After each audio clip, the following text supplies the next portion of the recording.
When I started in my own healing journey and really leaning into doing my own work, I realized that there are so many people that won't talk about the work while they're in it.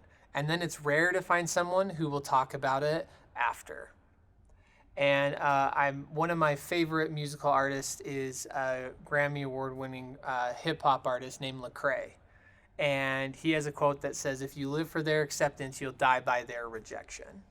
And leaning into that, I wanted to start spreading hope in the world because as I was gaining healing in my own life, I just thought to myself, like, why is no one talking about this? My personal story is of sexual addiction recovery, but no matter what it is, divorce, childhood trauma, depression, like, there's not space where people are talking about these things. And there's so much hope and information.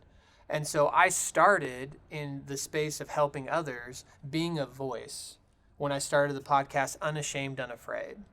And I feel like unashamed is really my word. If I have on my gravestone a word, it will be that word. Because I truly believe that when we speak from the I and we speak the truth, that there is power.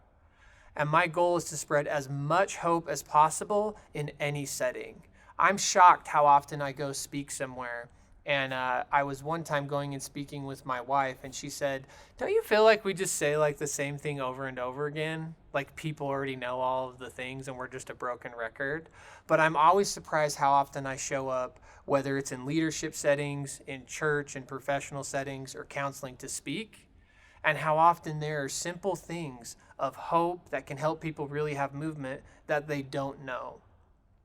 And so, if there's anything that I can do to be a voice from a training perspective or just to spread hope about addiction, trauma, emotional help, and healing, I would love to be on your team.